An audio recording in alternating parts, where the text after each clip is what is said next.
ചെറിയ ഒരു ഇടവേളയ്ക്ക് ശേഷം വീണ്ടും സംസ്ഥാനമാകെ ഗുണ്ടകൾ അഴിഞ്ഞാടുകയാണ്. പോലീസിന്റെ മൂക്കിന് കീഴിൽ നടക്കുന്ന അതിക്രമങ്ങളിൽ പോലും യഥാസമയം ശക്തമായ നടപടികൾ ഉണ്ടാകുന്നില്ല. പോലീസും ഗുണ്ടകളും തമ്മിലുള്ള അവിശുദ്ധ കൂട്ടുകെട്ടാണ് ഇതിന് കാരണമെന്നതിൽ തർക്കമില്ല. ഏതാനും ദിവസം മുമ്പ് തലസ്ഥാന നഗരത്തിൽ ഗുണ്ടകൾ തമ്മിൽ തല്ലിയിട്ടും പരാതിക്കാരില്ലെന്ന് പറഞ്ഞ് ആദ്യം മൗനം പാലിക്കുകയായിരുന്നു പോലീസ്. ആഡംബര ഹോട്ടലിൽ DJ പാർട്ടിക്ക് നടന്ന കൂട്ടത്തല്ല് പിന്നീട് തെരുവിലേക്കും വ്യാപിച്ചു. ഒടുവിൽ തമ്മിലടിയുടെ ദൃശ്യങ്ങൾ പുറത്തു വന്നതോടെയാണ് പോലീസ് സ്വമേധയാ കേസെടുക്കാൻ നിർബന്ധിതരായത്. മലപ്പുറത്ത് പരസ്പരം ഏറ്റുമുട്ടിയ ഗുണ്ടാ സംഘങ്ങളിൽ ഒരാൾ കൊല്ലപ്പെട്ട വിവരവും പുറത്തു വന്നിട്ടുണ്ട്. ആ വാർത്തകളിലേക്കാണ് പോലീസ് പട്രോൾ ആദ്യം. സ്വാഗതം.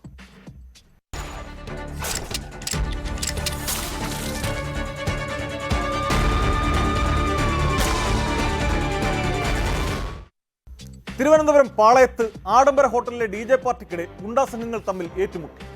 കഴിഞ്ഞ ശനിയാഴ്ച രാത്രിയാണ് സംഭവം. ആദ്യം കേസെടുത്തിരുന്നില്ലെങ്കിലും ഞെട്ടിക്കുന്ന ദൃശ്യങ്ങൾ പുറത്തു വന്നതോടെ കന്റോൺമെന്റ് പോലീസ് സ്വമേധയാ കേസെടുത്തു.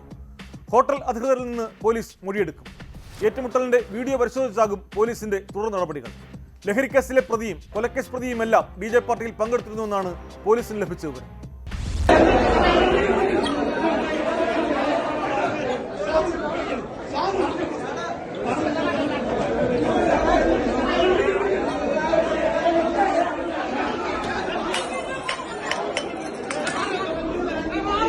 പാളയം യൂണിവേഴ്സിറ്റി കോളേജിന് സമീപത്തെ സൗത്ത് പാർക്ക് ഹോട്ടലിൽ 18-ന് രാത്രി DJ പാർട്ടി നടക്കുന്നതിനിടെയാണ് ഇരു സംഘങ്ങൾ തമ്മിൽ വാക്കുതർക്കവും സംഘർഷവും ഉണ്ടായത്. കൂട്ടത്തല്ലിന്റെ ദൃശ്യങ്ങളും പുറത്തുവന്നു.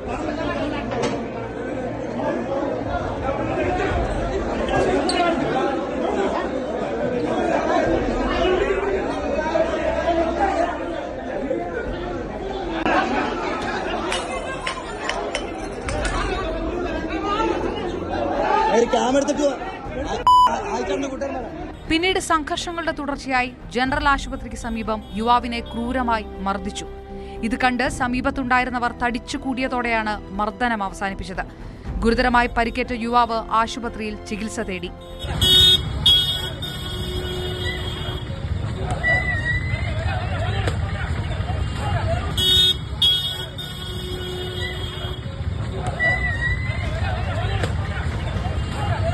യൂണിവേഴ്സിറ്റി കോളേജിലെ വിദ്യാർത്ഥികളും മെഡിക്കൽ കോളേജിന് സമീപമുള്ള ഒരു സംഘവും തമ്മിലുണ്ടായ ഏറ്റുമുട്ടലാണ് പിന്നീട് തെരുവിലേക്ക് നീങ്ങിയത്. ആർക്കും പരാതിയില്ലാത്തതിനാൽ പോലീസ് ആദ്യം കേസെടുത്തില്ലെങ്കിലും മർദ്ദനത്തിന്റെ ദൃശ്യങ്ങൾ സമൂഹ മാധ്യമങ്ങളിലൂടെ പ്രചരിച്ചതോടെ കന്റോൺമെന്റ് പോലീസ് സ്വമേധയാ കേസെടുത്തു. കന്റോൺമെന്റ് പോലീസ് സ്റ്റേഷനിൽ നിന്നും 1/2 കിലോമീറ്ററോളം മാത്രം ദൂരമേ ഹോട്ടലിലേക്കുള്ളൂ. 24 മണിക്കൂറും പോലീസ് പെട്രോളിംഗ് നടത്തുന്ന MG റോഡിലും പോലീസ് എയ്ഡ് പോസ്റ്റുള്ള ജനറൽ ആശുപത്രി പരിസരത്തും സംഘർഷം അരങ്ങേറിയിട്ടും തുടക്കത്തിൽ തന്നെ പോലീസിന്റെ കാര്യമായ ഇടപെടൽ ഉണ്ടാകാഞ്ഞത് വിമർശനത്തിന് കാരണമായിട്ടുണ്ട്.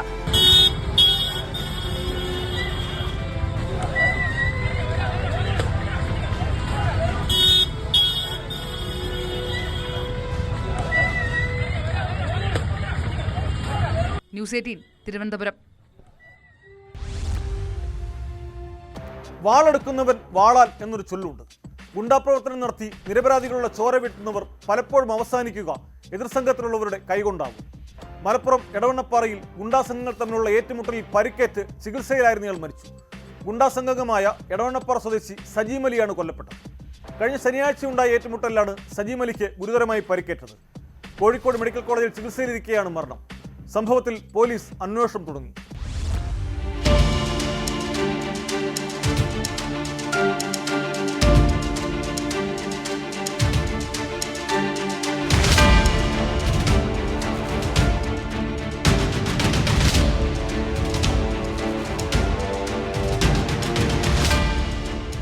ഈ മാസം 18-ന് എടവണ്ണപ്പാറ ബസ് സ്റ്റാൻഡ് പരിസരത്ത് പുതുതായി നിർമ്മിക്കുന്ന കെട്ടിടത്തിനുള്ളിലായിരുന്നു ഏറ്റുമുട്ടൽ. സജീം അലിയുടെ തലയ്ക്ക് ഗുരുതരമായി പരുക്കേറ്റിരുന്നു. തുടർന്ന് കോഴിക്കോട് മെഡിക്കൽ കോളേജ് ആശുപത്രിയിൽ ചികിത്സയിലിരിക്കെയാണ് മരണം. സജീം അലി ആക്രമിച്ച നൌഷാദും മെഡിക്കൽ കോളേജിൽ ചികിത്സയിലാണ്.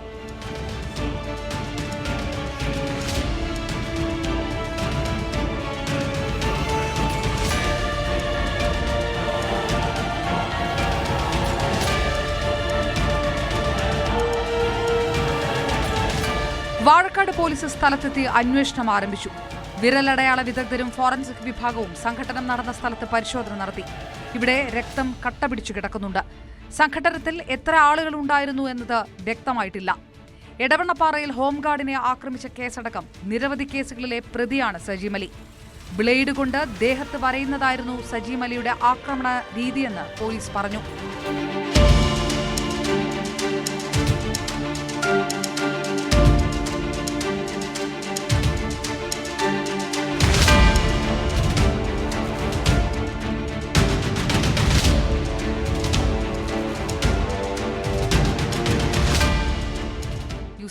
മലപ്പുറം. പാലക്കാട് പോത്തുണ്ടി ഇരട്ടക്കൊലപാതകത്തിന് നടുക്കം ഇന്നും പ്രദേശവാസികളെ വിട്ടൊഴിഞ്ഞിട്ടില്ല. എന്നാൽ കോടതി മുറിക്കുള്ളിൽ കൂസയില്ലാതെ കുറ്റം ചെയ്തിട്ടില്ലെന്ന് ആവർത്തിക്കുകയാണ് പ്രതി ചെന്താമര. പ്രതിയെ പാലക്കാട് അഡീഷണൽ സെഷൻസ് കോടതി കുറ്റപത്രം വായിച്ചു കേൾപ്പിച്ചു. സജിത വധക്കേസിൽ ജാമ്യത്തിൽ കഴിയവേ കഴിഞ്ഞ ജനുവരി 27-നാണ് സജിതയുടെ ഭർത്താവ് സുധാകരനെയും സുധാകരന്റെ അമ്മ ലക്ഷ്മിയെയും ചെന്താമര വെട്ടിക്കൊലപ്പെടുത്തിയത്. കോടതി നടപടികൾക്ക് ശേഷം ചെന്താമരയെ വിയ്യൂർ അതീവ സുരക്ഷാ ജയിലിലേക്ക് മാറ്റി.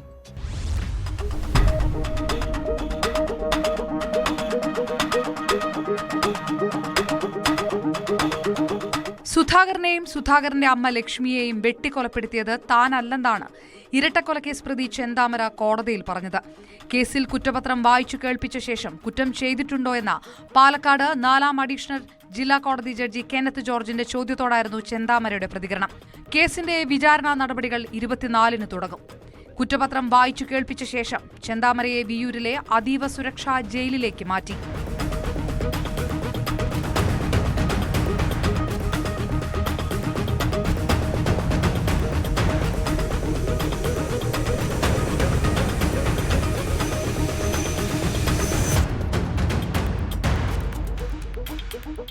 പോത്തുണ്ടി സജിത കൊലക്കേസിൽ കഴിഞ്ഞ ആഴ്ച കോടതി ചെന്താമരയ്ക്ക് ഇരട്ട ജീവപര്യന്തം തടവ് ശിക്ഷ വിധിച്ചിരുന്നു.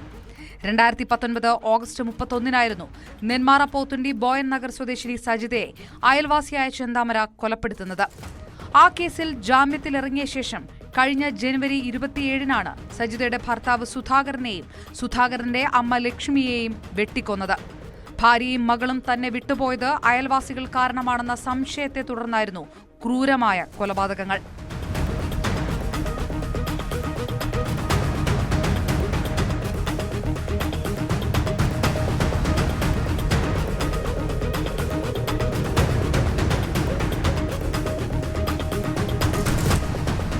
ന്യൂസ് 18 പാലക്കാട്.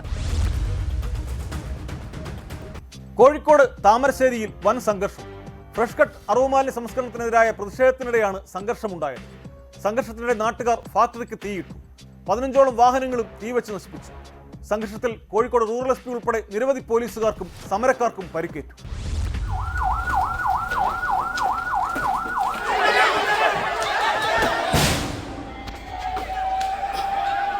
ഫ്രഷ് കട്ട് ഫാക്ടറിയിലേക്ക് കോഴിയിറച്ചി മാലിന്യങ്ങൾ എത്തിക്കുന്ന വാഹനങ്ങൾ ഉപരോധ സമരത്തിനിടെ തടഞ്ഞതോടെയാണ് സംഘർഷം ആരംഭിച്ചത്. വാഹനങ്ങൾക്ക് നേരെ പ്രതിഷേധക്കാർ കല്ലേറ് തുടങ്ങിയതോടെ പോലീസ് കണ്ണീർ വാതകം പ്രയോഗിച്ചു. കല്ലേറിൽ താമരശ്ശേരി SHO ഉൾപ്പെടെയുള്ളവർക്ക് പരിക്കേറ്റു. തുടർന്ന് പ്രതിഷേധക്കാർക്ക് നേരെ പോലീസ് ലാത്തി വീശി.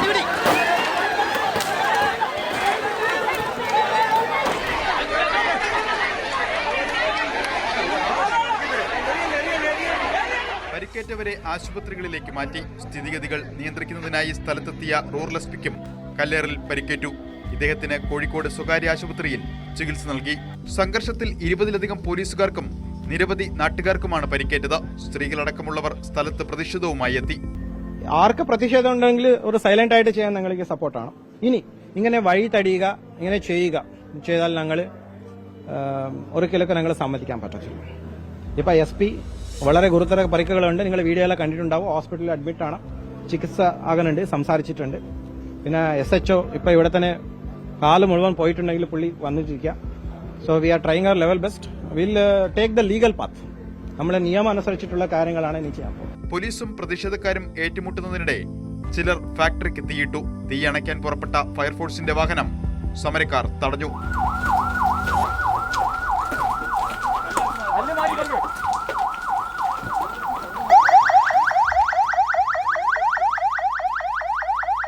താമരശ്ശേരി അമ്പായത്തോടിലെ ഫ്രഷ് കട്ട് ഫാക്ടറിക്കെതിരെ ഏറെ നാളായി നാട്ടുകാർ സമരത്തിലാണ്. 3 പഞ്ചായത്തിലെ ജനജീവിതം ദുസ്സഹമാക്കുന്നതാണ് കോഴി മാലിന്യം സംസ്കരിക്കുന്ന പ്ലാന്റിൽ നിന്നും വമിക്കുന്ന ദുർഗന്ധമെന്ന് നാട്ടുകാർ പരാതിപ്പെടുന്നു.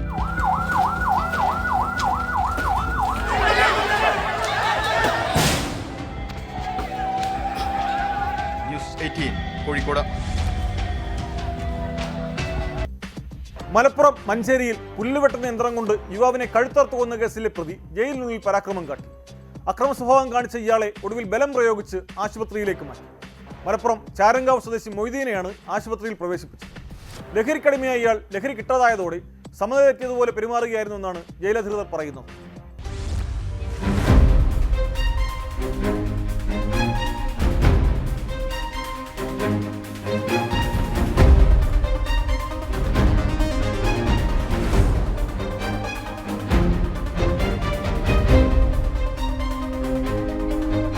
ഞായറാഴ്ച രാവിലെയാണ് ചാരങ്കാവ് സ്വദേശി പ്രവീണിനെ പുല്ല് വെട്ടുന്ന യന്ത്രം ഉപയോഗിച്ച് കഴുത്തറത്ത് കൊന്നത്. പ്രതി മൊയ്തീൻകുട്ടിയെ പോലീസ് കസ്റ്റഡിയിൽ വാങ്ങാൻ ഇരിക്കെയാണ് സാഹചര്യങ്ങൾ മാറുന്നത്. ജയിലിനുള്ളിൽ അക്രമാസക്തനായി ഇയാൾ പെരുമാറുകയായിരുന്നു.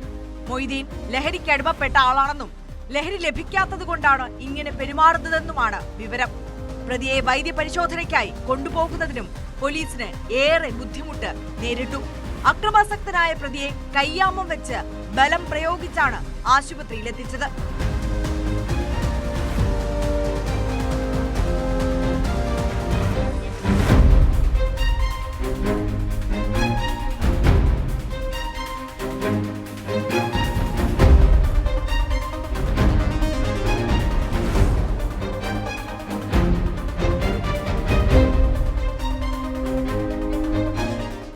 അതേസമയം കൊല നടത്താൻ പ്രതിയെ പ്രേരിപ്പിച്ചത് എന്താണ് എന്നത് സംബന്ധിച്ച് ഇപ്പോഴും വ്യക്തതയില്ല. നിരവധി ഊഹാപോഹങ്ങളാണ് നാട്ടിൽ പ്രചരിക്കുന്നത്. മറ്റൊരു സഹപ്രവർത്തകനായ സുരേന്ദ്രന്റെ കാടുവെട്ടി യന്ത്രം ഉപയോഗിച്ചാണ് കൊല നടത്തിയത്. നിമിഷങ്ങൾക്കകം സഹപ്രവർത്തകനെ കൊന്ന പ്രതി സാവധാനം സ്ഥലത്തു നിന്ന് നടന്നുപോയതായും മറ്റൊരാളെ കൂടി കൊലപ്പെടുത്തുമെന്ന് പറഞ്ഞതായും ദൃക്സാക്ഷിയായ സുരേന്ദ്രൻ പറഞ്ഞിരുന്നു.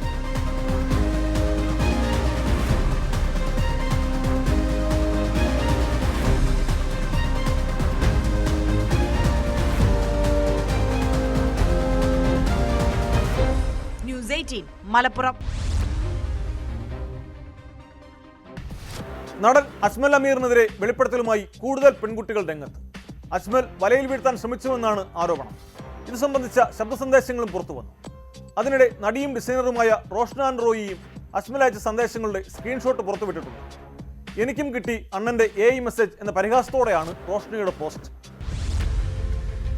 സംഭവം മനസ്സിലായത് പുള്ളിയാണ് ഇതെല്ലാം ചെയ്യുന്നത്, മാരീഡാണ് എന്നൊക്കെ. പിന്നെ അതും ഒരു ഞെട്ടലാണല്ലോ, കാരണം ഒരു ആക്ടർ. പുതിയ കാര്യമല്ല, പക്ഷെ എന്നാലും ഒരു നല്ല ധൈര്യത്തോടു കൂടി പുള്ളി എനിക്ക് മെസ്സേജ് അയക്കുക, ഇങ്ങനെയൊക്കെ മെസ്സേജ് അയക്കുക. ഞാൻ എന്തെങ്കിലും സെക്സ് അങ്ങനെ ഒരു ഇതിൽ പോയിട്ടല്ലല്ലോ, ലൈക്ക് ഞാൻ ആ ഒരു ഇതിൽ ഇൻട്രസ്റ്റഡ് അങ്ങനെയൊന്നും ചോദിച്ചിട്ടല്ലല്ലോ. പുള്ളി ഇങ്ങോട്ട് എൻ്റെ വീട് എവിടെ കാണാൻ വരുന്നുണ്ടോ, ഞാനിവിടെ വരുന്നുണ്ട്, നമുക്ക് മീറ്റ് ചെയ്യാം എന്നൊക്കെ പറഞ്ഞിട്ടുള്ള രീതിയിലാണ്, ഇതേപോലെ രീതിയിലാണ് എനിക്കും ഇങ്ങനെ വന്നിട്ടുണ്ട്. അപ്പോഴാണ് നമുക്ക് എന്തോ സ്പെല്ലിംഗ് മിസ്റ്റേക്ക് ഒക്കെ തുടങ്ങിയത്.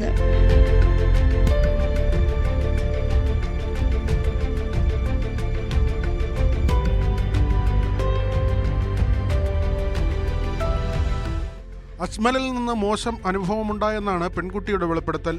സിനിമ കണ്ട് അജ്മലിനെ മെൻഷൻ ചെയ്ത് സ്റ്റോറി ഇട്ടതിന് പിന്നാലെയാണ് ചാറ്റ് തുടങ്ങിയത്. നേരിട്ട് കാണണമെന്നും ഒരുമിച്ച് താമസിക്കണമെന്നും ആവശ്യപ്പെട്ടുവെന്ന് പെൺകുട്ടി പറയുന്നു. അജ്മലിൽ നിന്ന് മോശം അനുഭവമുണ്ടായെന്ന് മറ്റൊരു യുവതിയും വ്യക്തമാക്കി. ഇയാൾക്കൊപ്പം സിനിമയിൽ ഒപ്പം പ്രവർത്തിച്ച യുവതിക്കാണ് ദുരനുഭവം. പാർട്ടി അറേഞ്ച് ചെയ്ത് സ്റ്റേ അറേഞ്ച് ചെയ്യാമെന്ന് അജ്മൽ പറഞ്ഞതായി യുവതി വെളിപ്പെടുത്തി. ആൾ എന്നെ വിളിച്ചിട്ട് എന്നോട് പറഞ്ഞൊരു കാര്യം എന്ന് വെച്ച് കഴിഞ്ഞാൽ സെയിം ആണ്. ഞാനിപ്പം യൂട്യൂബിലൊക്കെ കണ്ടുകൊണ്ടിരുന്ന വീഡിയോയിൽ പലരും പറയുന്ന സെയിം കാര്യങ്ങളാണ് ഞാനും കേട്ടത് കേട്ടോ. അപ്പം എൻ്റെ അടുത്ത് പറഞ്ഞൊരു കാര്യം, ഞാൻ ആ സമയത്ത് ഹോസ്റ്റലിലാണ് സ്റ്റേ ചെയ്യണേ. അപ്പം എന്നോട് പറഞ്ഞു ഇതുപോലെ ആൾ ഇന്ദിരാനഗറാണ് സ്റ്റേ ചെയ്യണേ, ആൾക്ക് ഈവനിങ് അപ്പം താൻ ഇങ്ങോട്ട് വാ, നമുക്കൊരു പാർട്ടിയൊക്കെ ചെയ്യാം എന്നുള്ള രീതിയിലാണ് എന്നെ വിളിച്ചത്. അപ്പം ഞാൻ പറഞ്ഞു ഇല്ല, എനിക്ക് ഇത്ര സമയമാകുമ്പം എൻ്റെ ഹോസ്റ്റൽ അടയ്ക്കും. അപ്പോൾ പറഞ്ഞു ഇല്ലടോ, താൻ എന്തായാലും ലൈക്ക് എന്താ ഇങ്ങോട്ട് വായോ, ഇവിടെ തന്നെ സ്റ്റേ ഒക്കെ അറേഞ്ച് ചെയ്യാന്ന് പറഞ്ഞു. അപ്പം ഞാൻ പറഞ്ഞു ഇല്ല, അത് ശരിയാവില്ല, കാരണം എൻ്റെ ഹോസ്റ്റലിൽ ഇങ്ങനെ ടൈമിംഗ് ഉണ്ട്, അപ്പം എനിക്ക് ഇറങ്ങാൻ പറ്റില്ല എന്ന് പറഞ്ഞു. പിന്നെ നമ്മൾ സെറ്റിൽ വെച്ചിട്ട് പിന്നെയും ബ്രേക്ക് കഴിഞ്ഞ് ഞാൻ തിരിച്ച് സെറ്റിൽ എത്തിക്കഴിഞ്ഞപ്പോഴാണ് നമ്മളിങ്ങനെ ഓരോ ലൈക്ക് എന്താ പറയുക, നമ്മളെ ഇങ്ങനെ അപ്രോച്ച് ചെയ്യുന്ന രീതിയിലുള്ള ലൈക്ക് എന്താ പറയുക കാണിക്കലൊക്കെ ഞാൻ കണ്ടായിരുന്നു. അജ്മലിനെതിരായ കൂടുതൽ ആരോപണങ്ങൾ പുറത്തുവന്നതിന് പിന്നാലെയാണ് പരിഹാസ പോസ്റ്റുമായി നടി റോഷ്ന റോയ് രംഗത്തെത്തിയത്. അജ്മൽ അയച്ച സന്ദേശങ്ങളുടെ സ്ക്രീൻഷോട്ട് നടി പുറത്തുവിട്ടു.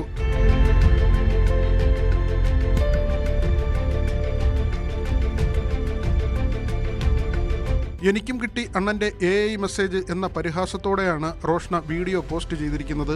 2020 മെയ് 3-നാണ് അജ്മൽ റോഷ്നയ്ക്ക് സന്ദേശം അയച്ചിരിക്കുന്നത്.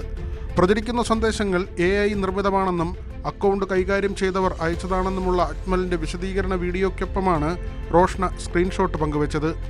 അജ്മലിൻ്റെ വീഡിയോയുടെ കമൻറ്റ് ബോക്സിലും നിരവധി യുവതികളാണ് നടനെതിരെ കൂടുതൽ വെളിപ്പെടുത്തലുകളുമായി രംഗത്തെത്തിയത്.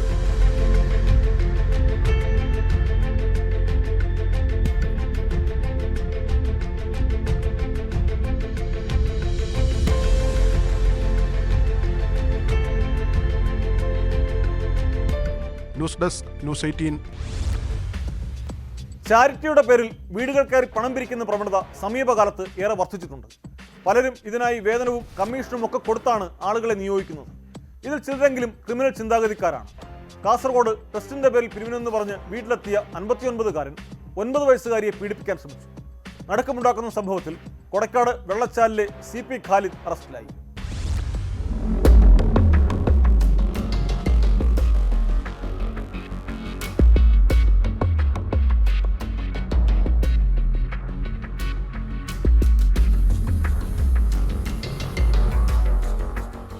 ട്രസ്റ്റിന്റെ പേരിൽ വീട്ടിൽ പിരിവിനെത്തിയ 59-കാരൻ 9 വയസ്സുകാരിയെ കയറിപ്പിടിച്ച് പീഡിപ്പിക്കാൻ ശ്രമിച്ചതായാണ് കേസ്.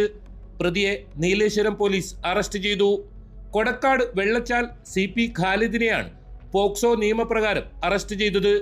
വീട്ടിൽ താൻ മാത്രമേ ഉള്ളൂവെന്നും കയ്യിൽ പണമില്ലെന്നും പറഞ്ഞപ്പോഴാണ് ഇയാൾ പെൺകുട്ടിയെ കയറിപ്പിടിച്ചത്. ഇതോടെ പെൺകുട്ടി നിലവിളിച്ചു. ബഹളം കേട്ട് വീടിനടുത്തുണ്ടായിരുന്ന കുട്ടിയുടെ മാതാവും പ്രദേശവാസികളും ഓടിയെത്തി. ഖാലിദിനെ പിടികൂടിയ നാട്ടുകാർ കൈകാര്യം ചെയ്ത ശേഷമാണ് പോലീസിനെ ഏൽപ്പിച്ചത്.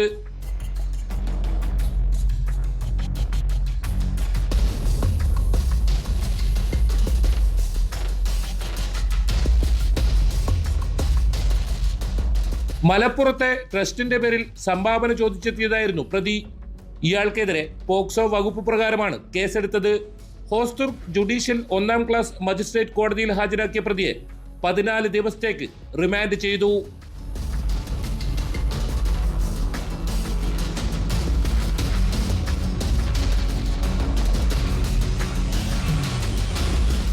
ന്യൂസ് 18 കാസർഗോഡ്. കാസർഗോഡ് ഉദുമയിൽ CPM നേതാവ് മകളെ വീട്ടുതടങ്കലിലാക്കിയതായി പരാതി. ഉദുമ ഏരിയ കമ്മിറ്റി അംഗം PV ഭാസ്കരന്റെ മകൾ സംഗീതയാണ് ജില്ലാ പോലീസ് മേധാവിക്ക് പരാതി നൽകിയത്. ഇതരമാസത്തിനായ യുവാവിനെ വിവാഹം കഴിക്കാൻ തീരുമാനിച്ചതാണ് വീട്ടിൽ കൂട്ടിയിടാൻ കാരണമെന്നും ചികിത്സ നിഷേധിക്കുന്നെന്നും യുവതി വീഡിയോ സന്ദേശത്തിൽ ആരോപിച്ചു. അപകടത്തെ തുടർന്ന് അരയ്ക്ക് താഴെ തളർന്നു കിടപ്പിലാണ് സംഗീത. നരകതുല്യമായാണ് ഞാനിവിടെ ജീവിക്കുന്നത്. ഇവിടെ നിന്നും എന്നെ എങ്ങനെയെങ്കിലും രക്ഷപ്പെടുത്തണം. പ്രായപൂർത്തിയായ ഒരു പെൺകുട്ടിയാണ്. എന്നെ സ്വതന്ത്രമായി ജീവിക്കാൻ ഇവിടെ അർഹതയില്ല എനിക്ക്. മുസ്ലിം വിരോധം മൂത്ത് ഇവരെന്നെ തന്നെ കൊല്ലുമെന്ന നിലയിലാണ് എൻ്റെ വീട്ടുകാരുള്ളത്. ഞാൻ കഴിഞ്ഞ ദിവസം ഒരു പോലീസ് സൂപ്രണ്ടിന് പരാതി കൊടുത്തിരുന്നു. ഇതുവരെയും അതിനു മുകളിൽ നടപടിയൊന്നും ആയിട്ടില്ല. എന്തുകൊണ്ട് അവർ നടപടി എടുക്കാൻ വൈകുന്നതെന്ന് എനിക്കറിയില്ല. എൻ്റെ അച്ഛൻ ഒരു രാഷ്ട്രീയ പ്രവർത്തകനായതുകൊണ്ടായിരിക്കാം അവർ ഭയക്കുന്നുണ്ടാവാം.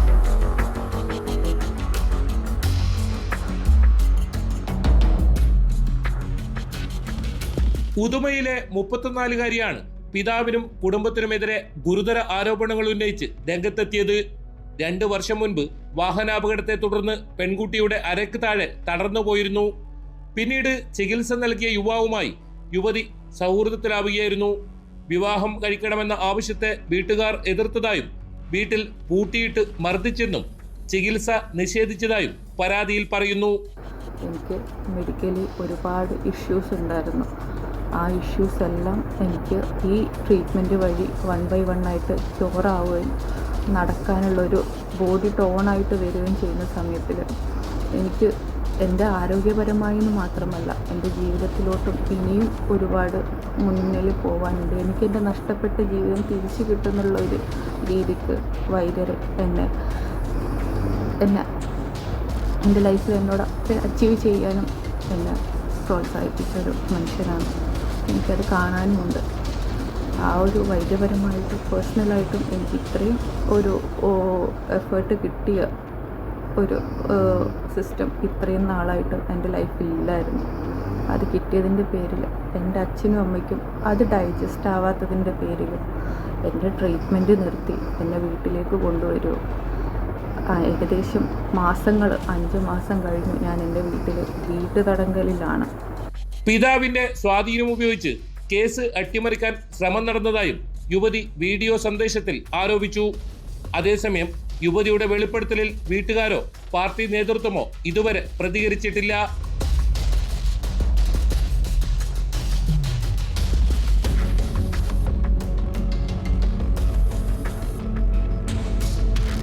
ന്യൂസ് 18 കാസർഗോഡ്.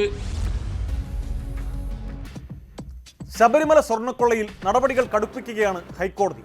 2019 മുതൽ 2025 വരെയുള്ള എല്ലാ ഇടപാടുകളിലും സമഗ്ര അന്വേഷണം വേണമെന്നാണ് ഹൈക്കോടതിയുടെ ഇടക്കാല ഉത്തരവ്. ദേവസ്വം ബോർഡിന്റെ മിനിറ്റ്സ് ബുക്ക് പിടിച്ചെടുക്കാനും കോടതി നിർദ്ദേശം നൽകി. 2019 മിനിറ്റ്സ് സംബന്ധിച്ചാണ് നിർദ്ദേശം. സംഭവത്തിൽ വിശാലമായ അന്വേഷണം അനിവാര്യമാണെന്നും ഇടക്കാല ഉത്തരവിൽ വ്യക്തമാക്കുന്നു. ഗൂഢാലോചന അന്വേഷിക്കാൻ പുതിയ FIR രജിസ്റ്റർ ചെയ്യാനും കോടതി നിർദ്ദേശം നൽകിയിട്ടുണ്ട്. ദേവസ്വം ബോർഡ്, വിജിലൻസ്, സർക്കാർ എന്നിവരെ മാത്രം കക്ഷി ചേർത്ത് പുതിയ കേസെടുക്കാനാണ് കോടതി നിർദ്ദേശം നൽകിയത്. അതേസമയം സ്വർണ്ണമോഷണത്തിൽ SIT അന്വേഷണം തുടരുകയാണ്. 1-ാം പ്രതി ഉണ്ണികൃഷ്ണൻ പോറ്റിയുടെ സഹായി അനന്തസുബ്രഹ്മണ്യത്തെ മണിക്കൂറുകൾ നീണ്ട ചോദ്യം ചെയ്യലിന് ശേഷം പ്രത്യേക അന്വേഷണ സംഘം വിട്ടയച്ചു.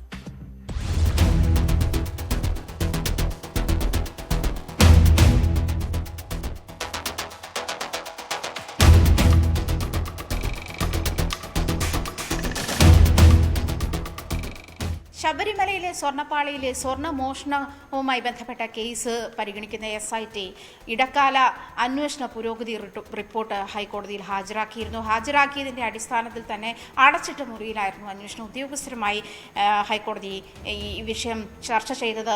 അടച്ചിട്ട മുറിയിലായിരുന്നു. പൂർണ്ണമായും അതായത് രഹസ്യ സ്വഭാവം സൂക്ഷിക്കുന്ന ഒരു അന്വേഷണം ആയിരിക്കണം ഇതിനുണ്ടായിരിക്കേണ്ടതെന്ന് കോടതി നേരത്തെ തന്നെ നിർദ്ദേശിച്ചിട്ടുണ്ടായിരുന്നു. പ്രധാനമായും ഇതിൽ ചൂണ്ടിക്കാണിക്കുന്നത് ഈ അന്വേഷണ ഉദ്യോഗസ്ഥർ കോടതിയിൽ ഇതുമായി ബന്ധപ്പെട്ടുള്ള റിപ്പോർട്ട് ഹാജരാക്കുമ്പോൾ കോടതിയുടെ പരാമർശങ്ങളിൽ 2025 ദേവസ്വം ബോർഡ് പ്രസിഡന്റിനെതിരെ ഈ 2025 ഇടപെടലുമായി ബന്ധപ്പെട്ട് വലിയ രൂക്ഷമായ വിമർശനമാണ് കോടതി ഉന്നയിച്ചിരിക്കുന്നത്. പ്രത്യേകിച്ചും ജൂലൈ 30, 2025 തിരുവാഭരണം കമ്മീഷൻ ഈ സ്വർണ്ണപ്പാളി പുറത്തേക്ക് കൊണ്ടുപോകുന്നത് ബന്ധപ്പെട്ട് സ്മാർട്ട് ക്രിയേഷൻസിന് അതിനുവേണ്ടി സാങ്കേതികതയില്ല. അതുകൊണ്ട് സ്വർണ്ണപ്പാളി കൊണ്ടുപോകേണ്ട ആവശ്യമില്ല, അത് പരമ്പരാഗതമായ രീതിയിൽ തന്നെ വേണം അത് ചെയ്യാൻ എന്നുള്ള നിർദ്ദേശം വയ്ക്കുകയും അതേ തിരുവാഭരണ കമ്മീഷൻ 7-ാമത്തെ ദിവസം, അതായത് 8 ഓഗസ്റ്റ് 8, 2025 മറ്റൊരു കത്തിലൂടെ തൻ്റെ നിലപാട് മാറ്റുന്നതായിട്ടാണ് കണ്ടത്. അതേപോലെ തന്നെ 21 ഓഗസ്റ്റിന് തന്നെ ഈ ദേവസ്വം ബോർഡ് പ്രസിഡന്റിൻ്റെ വാക്കുകൾ ഉദ്ധരിച്ച് അല്ലെങ്കിൽ അദ്ദേഹത്തിൻ്റെ പരാമർശം ചൂണ്ടിക്കാട്ടിക്കൊണ്ട് അടിയന്തിരമായി സ്വർണം പൂശുന്ന നടപടിക്രമങ്ങൾ വേഗത്തിലാക്കണം എന്ന് സൂചിപ്പിക്കുന്നതായി കണ്ടു. 3/9/2025 ഈ സ്വർണ്ണപ്പാളി അടിയന്തിരമായി സ്വർണ്ണം പൂശണം എന്നുള്ള ആവശ്യം ഉന്നയിച്ച് തിരുവാഭരണം കമ്മീഷൻ മെയിൽ അയച്ചിരിക്കുന്ന സാഹചര്യം കൂടി കോടതി കണ്ടെത്തിയിരിക്കുന്നത്. മാത്രമല്ല തിരുവിതാംകൂർ കൊച്ചി ഹിന്ദു മതസ്ഥാപന നിയമത്തിലെ സെക്ഷൻ 15A(2) പ്രകാരം ഇതുമായി ബന്ധപ്പെട്ട് ഉന്നത ഉദ്യോഗസ്ഥരെയും അതുപോലെ കീഴുദ്യോഗസ്ഥരെയും ഒക്കെ ശ്രദ്ധിക്കേണ്ടതും നിയന്ത്രിക്കേണ്ടതും ബോർഡാണ്. അത് ബോർഡ് അത്തരം ഉത്തരവാദിത്തങ്ങളിൽ നിന്നും വിട്ടുമാറി ഉദ്യോഗസ്ഥരുടെ തലയിലേക്ക് ഇതിന് പൂർണ്ണമായ ഉത്തരവാദിത്തം വെച്ചു കൊടുക്കാൻ കഴിയില്ല എന്നും കോടതി പറയുന്നുണ്ട്. അതായത് നിയമപരമായ ബാധ്യതകളിൽ ഒന്ന് അതിൻ്റെ ഭരണപരമായിട്ടുള്ള കാര്യങ്ങളിൽ ഇടപെടുക എന്ന് തന്നെയാണ്. അതിൽ ഈ ഉദ്യോഗസ്ഥരുടെയും മറ്റ് ജീവനക്കാരുടെയും മേൽ ഫലപ്രദമായ മേൽനോട്ടവും നിയന്ത്രണവും നടപ്പിലാക്കുക എന്നുള്ളത് തന്നെയാണ്. അത് ദേവസ്വം ബോർഡ് പ്രസിഡന്റ് അത് പാലിച്ചിരുന്നില്ല എന്നുള്ള കാര്യവും പ്രധാനമായും ചൂണ്ടിക്കാണിക്കുന്നുണ്ട്. അതുകൊണ്ട് തന്നെ ഇതിൻ്റെ ഉത്തരവാദിത്തം പൂർണ്ണമായും മറ്റൊരാളുടെ ചുമലിലേക്ക് ചുമത്താനോ അല്ലെങ്കിൽ മറ്റുദ്യോഗസ്ഥരുടെ തലയിലേക്ക് ചുമത്താനോ അതിൽ നിന്നും ഒഴിഞ്ഞു മാറാനോ ദേവസ്വം ബോർഡ് പ്രസിഡന്റിനും കഴിയില്ല എന്ന് കോടതി സൂചിപ്പിച്ചിട്ടുണ്ട്. ഗൂഢാലോചന കുറ്റം ഉൾപ്പെടെ ഇതിൽ ചാർജ് ചെയ്യാനും കോടതി നിർദ്ദേശിച്ചിട്ടുണ്ട്. IPC സെക്ഷൻ 34 അത് ഇതിനകം രജിസ്റ്റർ ചെയ്ത് കഴിഞ്ഞിരുന്നു എന്നാണ് മനസ്സിലാക്കുന്നത്. എന്തായാലും 6 ആഴ്ചയാണ് SIT ഈ അന്വേഷണവുമായി ബന്ധപ്പെട്ട് കോടതി നിർദ്ദേശിച്ചിരിക്കുന്ന 6 ആഴ്ചയാണ്. പക്ഷേ 2 ആഴ്ച കൂടി നീട്ടി നൽകണമെന്ന് SIT ആവശ്യപ്പെട്ടിട്ടുണ്ട്. ശബരിമല ഈ സ്വർണ്ണക്കൊള്ളയുമായി ബന്ധപ്പെട്ട് ദേവസ്വം ബോർഡിന്റെ മിനിറ്റ്സ് ബുക്ക് കോടതിയിൽ ഹാജരാക്കണമെന്ന് തന്നെയാണ് അതീവ രഹസ്യമായിട്ട് സൂക്ഷിച്ചു ഹൈക്കോടതി രജിസ്ട്രാർക്ക് അത് കൈമാറണം, അതിൻ്റെ കോപ്പി കൈമാറണം. 2019 മിനിറ്റ്സ് ബുക്കാണ് ഹാജരാക്കാനും കോടതി ആവശ്യപ്പെട്ടിരിക്കുന്നത്. ഇതിൽ വിശാലമായ അന്വേഷണം അനിവാര്യമാണ് എന്ന് തന്നെയാണ് ജസ്റ്റിസ് രാജ വിജയരാഘവൻ്റെയും അതുപോലെ ജസ്റ്റിസ് KV ജയകുമാറിൻ്റെയും ബെഞ്ച് അടിയന്തരമായി ആവശ്യപ്പെട്ടു.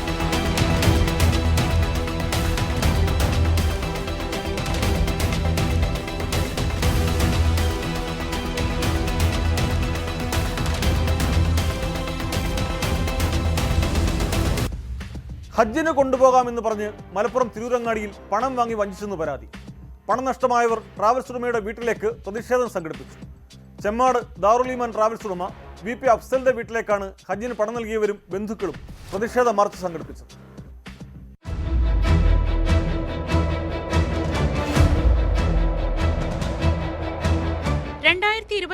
ഹജ്ജിന് കൊണ്ടുപോകാമെന്ന് പറഞ്ഞ് 100-ലേറെ ആളുകളിൽ നിന്ന് പണം വാങ്ങി വഞ്ചിച്ചു എന്നാണ് പരാതി. 5,45,000 മുതൽ 7 ലക്ഷം രൂപ വരെ വിവിധ ആളുകളിൽ നിന്നായി വാങ്ങിയെന്ന് കബളിപ്പിക്കപ്പെട്ടവർ പറയുന്നു. 2023 ഡിസംബറിലാണ് പണം വാങ്ങിയത്. വിവിധ സ്ഥലങ്ങളിൽ ഹജ്ജ് ക്ലാസുകളും സംഘടിപ്പിച്ചു. വിവിധ ഏജന്റുമാർ മുഖേനയാണ് ആളുകളെ ഗ്രൂപ്പിൽ ചേർത്തിരുന്നത്. എന്നാൽ 1-ലേറെ തവണ ഹജ്ജിനുള്ള തീയതി അറിയിച്ചെങ്കിലും കൊണ്ടുപോയില്ല. പിന്നീട് യാത്രയ്ക്കൊരുങ്ങാൻ നിർദ്ദേശം നൽകിയതിന്റെ അടിസ്ഥാനത്തിൽ ഹജ്ജ് തീർത്ഥാടകർ വീട്ടിൽ യാത്രയയപ്പ് പരിപാടി സംഘടിപ്പിക്കുകയും യാത്ര ചോദിക്കുകയും ചെയ്തിരുന്നു. എല്ലാവരോടും നെടുമ്പാശ്ശേരി വിമാനത്താവളത്തിൽ എത്താൻ പറയുകയും ചെയ്തു. എന്നാൽ യാത്ര പുറപ്പെടുന്നതിന് മണിക്കൂറുകൾക്ക് മുൻപ് യാത്ര റദ്ദാക്കിയ വിവരം അഫ്സൽ തീർത്ഥാടകരെ അറിയിക്കുകയായിരുന്നു. ഹജ്ജിന് പോകാൻ പറ്റാത്തവർക്ക് പണം തിരികെ നൽകാമെന്ന് പറഞ്ഞെങ്കിലും ഇതുവരെ തിരിച്ചു കിട്ടിയില്ലെന്ന് പണം നഷ്ടമായവർ പറയുന്നു. ഞങ്ങളവിടെ ചെന്ന് സംസാരിച്ചപ്പോൾ തുടങ്ങിയപ്പോൾ തന്നെ എന്തെന്ന് വെച്ചാൽ ഈ കാരണന്മാരൊക്കെ ഇവർ ഒരു 4-5 ചെറുപ്പക്കാർ ആണ് മാറ്റിയിട്ട് പിന്നെ തുടങ്ങിയത് എന്താണെന്ന് വെച്ചാൽ ഒന്നും തള്ളും. അതായത് എന്നോട് പറഞ്ഞ വാക്ക് എന്നെ ജീവനോടെ വിടൂല, ഇവിടെ ജീവൻ ഇല്ലാതെ ഇനി ഇവിടുന്ന് പോകാൻ പറ്റുള്ളൂ എന്നൊക്കെ ഒരു ഭീഷണി സ്വരയാണ്. അപ്പോൾ ഈ രീതിയിൽ ഞങ്ങളും എല്ലാം അവിടുന്ന് പുറത്തിറങ്ങിയിട്ട് ഞങ്ങളിത് എന്ത് ചെയ്യും സമൂഹത്തെ അറിയിക്കുമെന്ന് പറഞ്ഞ് അവിടുന്ന് പോകുന്ന. പിന്നീട് ഓൻ ചെയ്യുന്ന പണി ഓൻ പലരോടും ഇപ്പോൾ പറഞ്ഞിട്ടുള്ളത് ഈ കാശ് ചോദിച്ചാൽ വന്നല്ല എൻ്റെ കുടുംബം നേരിടുമെന്ന് പറഞ്ഞത്. 2 ലക്ഷം രൂപ അഡ്വാൻസ് കൊടുത്തു. പിന്നീട് നമ്മൾ കാശ് ഘട്ടങ്ങളായിട്ട് 3 ഘട്ടങ്ങളായിട്ട് കൊടുത്തത്. ഫസ്റ്റ് ഡിസംബറിലാണ് കാശ് കൊടുത്തത്. ഡിസംബർ 7-ആണ്, എൻ്റെ ഓർമ്മ ശരിയായ 7-ാം തീയതിയാണ്. അത് കഴിഞ്ഞ് പിന്നെ ഫെബ്രുവരി കൊടുത്തു. പിന്നെ 3-ാം ഘട്ടം മാർച്ചിലും കൊടുത്തു. അങ്ങനെ 5.25 ലക്ഷം രൂപ കംപ്ലീറ്റ് കൊടുത്തു. എന്നും പൈസ വിടാറ് ഇതുവരെ ഇപ്പം ആദർശിട്ടാണ്. ഇതുവരെ അവൻ്റെ ഒരു പൈസയും വന്നിട്ടില്ല. ഇപ്പോഴും അവൻ കഴിഞ്ഞ ബുധനാഴ്ച ഉച്ചയായിട്ട് എന്നോട് പറഞ്ഞു, നിങ്ങൾക്ക് തിങ്കളാഴ്ച പൈസ തരട്ടോ, എന്നാൽ അടക്കേണ്ട ലാസ്റ്റ് പൈസ ഒന്നാഴ്ച. ഞാൻ 31-ാം തീയതിയാണ്. അപ്പോൾ ഞാൻ തിങ്കളാഴ്ച തരാം. ഞാൻ കഴിഞ്ഞ മാസം അടച്ച പൈസ വായ്പ വാങ്ങിയതാണ്. ഒരു പറ്റിനാണ് ഒരു പൈസ ചോദിക്കുന്നുണ്ടായിരുന്നു. അപ്പോൾ അതും തരാമെന്ന് പറഞ്ഞു. പിന്നെ വീരൊന്നും ഉണ്ടായിട്ടില്ല. കോഴിക്കോട്, കണ്ണൂർ, വടകര, തലശ്ശേരി, മലപ്പുറം തുടങ്ങിയ ഭാഗങ്ങളിലുള്ളവരാണ് പണം നഷ്ടപ്പെട്ടവർ. നിരവധി തവണ അഫ്സലുമായി ബന്ധപ്പെട്ടെങ്കിലും പണം നൽകാമെന്ന് പറഞ്ഞ് വഞ്ചിക്കുകയായിരുന്നുവെന്ന് ഇവർ പറയുന്നു. ചെക്ക് നൽകിയെങ്കിലും അതും മടങ്ങി. 2024 54 പേർ തിരൂരങ്ങാടി പോലീസ് സ്റ്റേഷനിൽ പരാതി നൽകിയിരുന്നു. വീണ്ടും ഇദ്ദേഹം ഹജ്ജിന് കൊണ്ടുപോകാമെന്ന് പറഞ്ഞ് ചിലരെ കബളിപ്പിച്ചതായും ആക്ഷേപമുണ്ട്. തുടർന്നാണ് പണം നഷ്ടമായവർ ചെമ്മാട് കരിപ്പറമ്പിലെ വീട്ടിലേക്ക് പ്രതിഷേധം സംഘടിപ്പിച്ചത്. എന്നാൽ എല്ലാവരുടെയും പണം നൽകുമെന്നും ആരെയും പറ്റിച്ചു മുങ്ങുകയില്ലെന്നുമാണ് ട്രാവൽസ് ഉടമ അഫ്സൽ പറയുന്നത്. ആളുകളെ തെറ്റിദ്ധരിപ്പിച്ചാണ് ചിലർ പ്രതിഷേധത്തിലേക്ക് ഇറക്കിയതെന്നും ഇദ്ദേഹം പറയുന്നു. 2023 ഹജ്ജുമായി ബന്ധപ്പെട്ട് നമ്മൾ സാമ്പത്തിക ഇടപാടുണ്ട് എന്നും അങ്ങനെ കൊടുക്കാനുണ്ട് എന്നും അത് കൊടുക്കാനുള്ളവർക്ക് പല ആളുകൾക്കും നമ്മൾ കൊടുത്തുകൊണ്ടിരിക്കുന്നുണ്ട് എന്നും ഇനി ആരെങ്കിലും അതിലറിയാത്ത ആളുകളുണ്ടെങ്കിൽ നമ്മളായിട്ട് നേരിട്ട് ബന്ധപ്പെട്ട് കഴിഞ്ഞാൽ ഞാൻ നാട്ടിൽ തന്നെ ഉണ്ട്, ഞാൻ കൊടുക്കാനുള്ള ആളുകൾക്ക് നമ്മൾ 100% കൊടുക്കും. ഞാൻ എന്നെ നേരിട്ടോ ബന്ധപ്പെടാതെ അല്ലെങ്കിൽ എനിക്ക് നേരിട്ട് കാശ് തരാതെ എൻ്റെ കമ്പനിയിൽ നേരിട്ട് ഏൽപ്പിക്കാത്ത ഒരാളെ കേസും നമ്മൾ ഏൽക്കില്ല. അതുപോലെ തന്നെ ഈ കേസുമായി ബന്ധപ്പെട്ട് ആരെങ്കിലും കോടതിയിൽ കേസ് കൊടുത്തിട്ടുണ്ടെങ്കിൽ അത് കോടതിയുമായിട്ട് നമ്മൾ കോടതിയുമായി തീർക്കേണ്ട കാര്യമാണ്. അത് കോടതിയിൽ കേസ് നടന്നുകൊണ്ടിരിക്കുന്നതാണ്.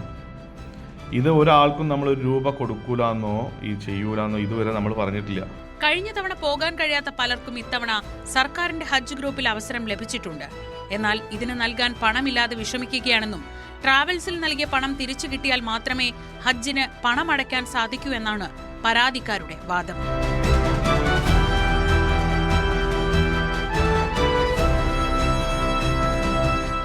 ന്യൂസ് 18 മലപ്പുറം. ബംഗളൂരുവിൽ 5ാം ക്ലാസ് വിദ്യാർത്ഥിയെ സ്കൂൾ പ്രിൻസിപ്പൽ ക്രൂരമായി മർദ്ദിച്ചു. മർദ്ദനത്തിന് ഞെട്ടിക്കുന്ന ദൃശ്യങ്ങളും പുറത്തു വന്നിട്ടുണ്ട്. സ്വകാര്യ സ്കൂളിനെതിരെ കുട്ടിയുടെ മാതാവ് പോലീസിൽ പരാതി നൽകി. അധ്യാപകർ പ്രിൻസിപ്പൽ. കൊല്ലം കൊട്ടാരക്കരയിൽ ആനക്കൊമ്പിൽ തീർത്ത ദണ്ട് വിൽക്കാൻ ശ്രമിക്കുന്നതിനിടെ 2 പേർ പിടിയിൽ. കൊട്ടാരക്കര സ്വദേശി സുഗു, വെളിയം സ്വദേശി അരുൺ എന്നിവരാണ് വനപാലകരുടെ പിടിയിലായത്. രഹസ്യവിവരത്തെ തുടർന്നായിരുന്നു അറസ്റ്റ്.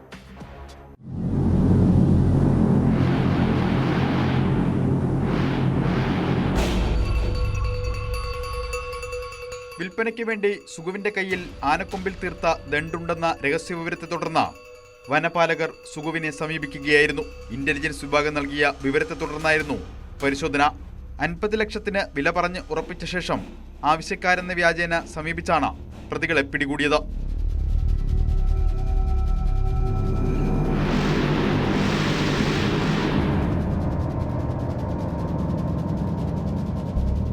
കൊട്ടാരക്കര ഗണപതി ക്ഷേത്രത്തിന് സമീപത്ത് വെച്ചാണ് പ്രതികളെ ദണ്ടുമായി പിടികൂടിയത്. വെളിയം സ്വദേശി സുഗു, കൊട്ടാരക്കര സ്വദേശി അരുൺ എന്നിവരാണ് വനംവകുപ്പിന്റെ പിടിയിലായത്. ആനക്കൊമ്പ് സുഗുവിന്റെ മുത്തച്ഛൻ സിലോണിൽ നിന്നും കൊണ്ടുവന്നതാണെന്നാണ് പ്രതികൾ മൊഴി നൽകിയത്.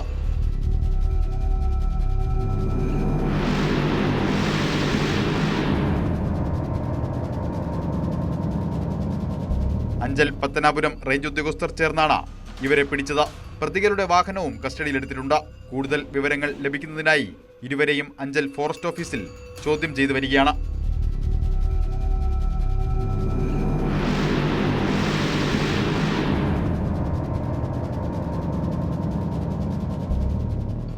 ന്യൂസ് 18 കൊട്ടാരക്കര. കരിപ്പൂർ വിമാനത്താവളത്തിലെത്തിയ യാത്രക്കാരിൽ നിന്ന് MDMA പിടികൂടിയ കേസിൽ 2 പേർ കൂടി അറസ്റ്റിൽ. മലപ്പുറം കൊണ്ടോട്ടി ചീക്കോട് സ്വദേശികളായ റഫ്നാസ്, ഷിഹാബുദ്ദീൻ എന്നിവരാണ് പോലീസിന്റെ പിടിയിലായത്. ഒമാനിൽ നിന്ന് MDMA കടത്തിക്കൊണ്ടുവന്ന തൃശൂർ സ്വദേശി ലിഗീഷ് ആന്റണി നേരത്തെ പിടിയിലായി.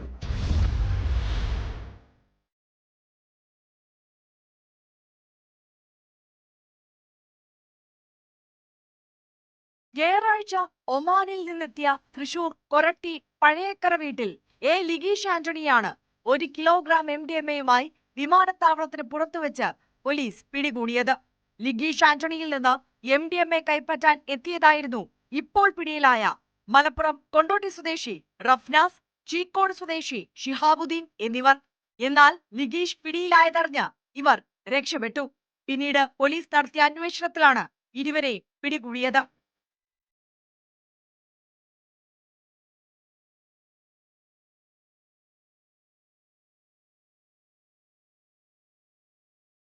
ലിഗീഷ് ആന്റണിയിൽ നിന്ന് പിടിച്ചെടുത്ത MDMAയ്ക്ക് 1/2 കോടിയോളം രൂപ വില വരും. കരിപ്പൂർ വിമാനത്താവളം കേന്ദ്രീകരിച്ച് വിദേശത്തു നിന്നും വൻതോതിൽ സിന്തറ്റിക് ലഹരി മരുന്ന് കേരളത്തിലേക്ക് കടത്തിക്കൊണ്ടുവരുന്നുണ്ടെന്ന് ജില്ലാ പോലീസ് മേധാവിക്ക് ലഭിച്ച രഹസ്യ വിവരത്തിന്റെ അടിസ്ഥാനത്തിൽ നടത്തിയ പരിശോധനയിലാണ് പ്രതി പിടിയിലായത്. ഇയാളെ വിശദമായി ചോദ്യം ചെയ്തതിൽ നിന്ന് അന്താരാഷ്ട്ര ലഹരിക്കടത്ത് സംഘത്തിലെ കണ്ണികളെക്കുറിച്ച് വ്യക്തമായ വിവരം ലഭിച്ചിട്ടുണ്ട്.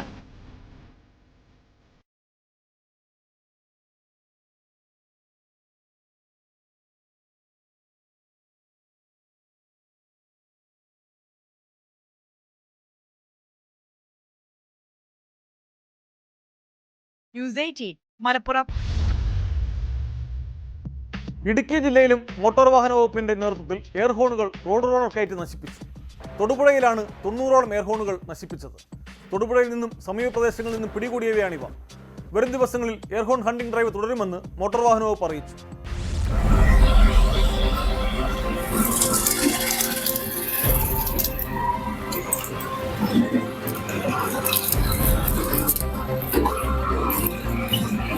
വാഹനങ്ങളിലെ എയർ ഹോണുകൾ കണ്ടെത്താൻ മോട്ടോർ വാഹന വകുപ്പ് ഇടുക്കി ജില്ലയിൽ നടത്തിയ പരിശോധനയിൽ 85 വാഹനങ്ങൾക്കെതിരെ നടപടിയെടുത്തു. അമിത ശബ്ദം മുഴക്കുന്ന എയർ ഹോണുകൾ കണ്ടെത്താൻ വിവിധ മേഖലകളിലായാണ് മോട്ടോർ വാഹന വകുപ്പ് ഉദ്യോഗസ്ഥർ പരിശോധന നടത്തിയത്. പിടികൂടിയ വാഹനങ്ങളുടെ ഉടമകളിൽ നിന്ന് 1,78,000 രൂപ പിഴയും ഈടാക്കി. വാഹനങ്ങളിൽ നിന്ന് അഴിച്ചെടുത്ത എയർ ഹോണുകൾ റോഡ് റോളറുകൾ കയറ്റി നശിപ്പിച്ചു. സംസ്ഥാനത്താകെ നടക്കുന്ന പ്രത്യേക പരിശോധനയുടെ ഭാഗമായാണ് ജില്ലയിലും പരിശോധന നടത്തി എയർ ഹോണുകൾ നശിപ്പിച്ചത്. നഗരത്തിൽ നിന്ന് കേരളത്തിന്റെ വിവിധ വാഹനങ്ങൾക്ക് സ്പെസിഫിക് ആയിട്ട് നമുക്ക് പറയാൻ കഴിയും. 7 ദിവസം കഴിഞ്ഞ ആഴ്ച വാഹനങ്ങളിൽ നിന്നുള്ള വാഹനങ്ങളെല്ലാം നമ്മൾ നടപടിയെടുത്തു. എല്ലാ വാഹനങ്ങളെയും എറണാകുളത്ത് എയർ ഹോണുകൾ കൂടുതലായി ഘടിപ്പിക്കുന്ന ബസ്സുകൾ, ചരക്ക് വാഹനങ്ങൾ, ലോറികൾ, അന്തർ സംസ്ഥാന വാഹനങ്ങൾ എന്നിവയാണ് അധികൃതർ കൂടുതലായി പരിശോധിച്ചത്. പിടികൂടിയ വാഹനങ്ങളിൽ നിന്ന് ആദ്യപടിയായി 2000 രൂപ വീതമാണ് പിഴ ഈടാക്കിയത്. വീണ്ടും നിയമലംഘനം ആവർത്തിച്ചാൽ 10,000 രൂപ വീതം പിഴ ഈടാക്കാനാണ് നിർദ്ദേശം.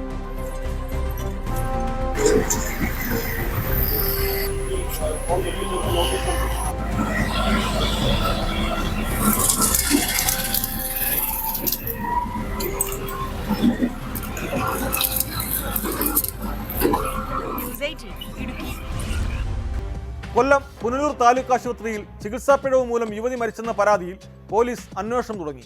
കോട്ടവട്ടം സ്വദേശി 38 വയസ്സുള്ള അശ്വതിയാണ് കഴിഞ്ഞ ദിവസം മരിച്ചത്. ഛർദിലും തലകറക്കവുമായാണ് അശ്വതിയെ ആശുപത്രിയിലെത്തിച്ചത്. ചികിത്സാപ്പിഴവ് ഉണ്ടായെന്ന ബന്ധുക്കളുടെ ആരോപണം ആശുപത്രി അധികൃതർ നിഷേധിച്ചു. പോസ്റ്റ്മോർട്ടം റിപ്പോർട്ടിലെ മരണകാരണം വ്യക്തമാകുമെന്ന് പോലീസ് വ്യക്തമാക്കി.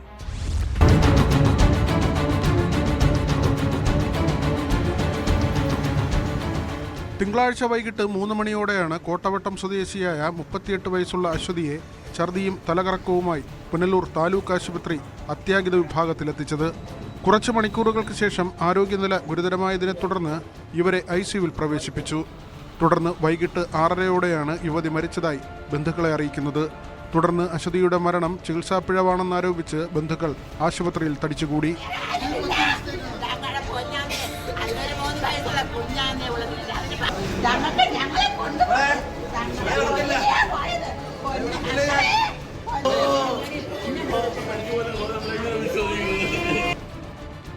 പ്രശ്നം സംഘർഷത്തിലേക്ക് എത്തിയതോടെ പോലീസ് എത്തിയാണ് സ്ഥിതിഗതികൾ ശാന്തമാക്കിയത്. മരണവിവരം ബന്ധുക്കളെ അറിയിക്കാൻ വൈകിച്ചെന്നും വിദഗ്ധ ചികിത്സയ്ക്കായി മറ്റ് ആശുപത്രിയിലേക്ക് കൊണ്ടുപോകാൻ അനുവദിച്ചില്ലെന്നുമാണ് ബന്ധുക്കളുടെ ആരോപണം.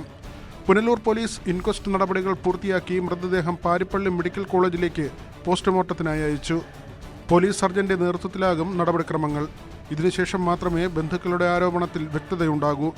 തുടർന്ന് വേണ്ട നടപടികൾ കൈക്കൊള്ളുമെന്ന് താലൂക്ക് ആശുപത്രി സൂപ്രണ്ട് സുനിൽകുമാർ പറഞ്ഞു.